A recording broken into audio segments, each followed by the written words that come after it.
My dear students, I'll read the question. The two masses m and 3m are connected as shown in the figure. The tension in a string is, the figure is given, the diagram is given. So 4 options is given. Now I'll going to draw the diagram and we will going to be find out the tension. See here, it is an inclined plane, or also we can call as an wedge. Okay, so inclined plane, see here, this is the inclined plane, and now pulley is attached to the top of the inclined plane. One of the block is hanging towards to the downwards, okay, vertically downwards, whose mass is an m, and another block is an hanging on the wedge plane, whose surface is an frictionless. This mass is an 3 mg.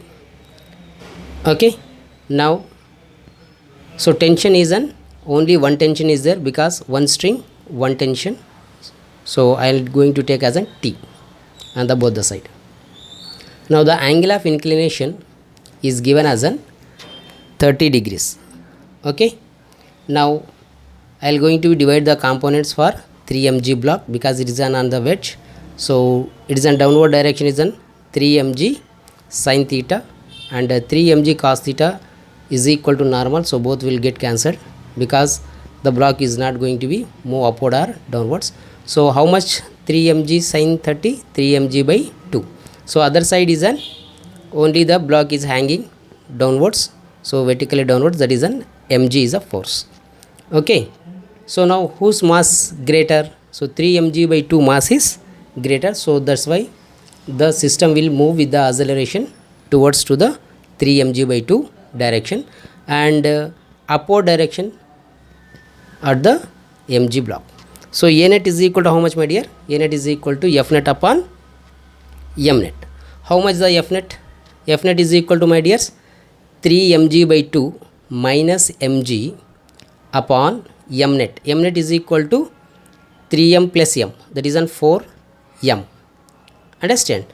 So now m, see here, all the sides m get cancelled. Now what is the remaining here? The remaining is,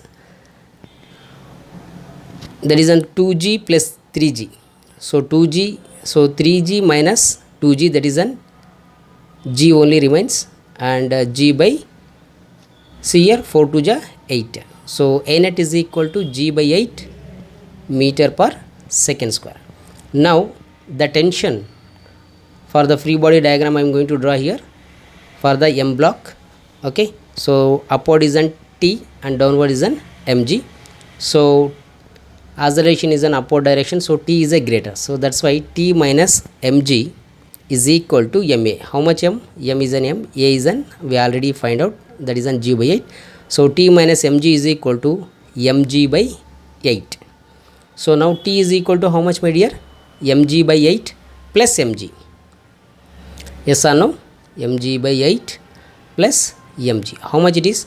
8 mg plus mg. 9 mg by 8 is the answer. So that is equal to, T is equal to 9 by 8 mg. Understand? 9 by 8 mg. Okay, so the option is an, second option is an correct answer.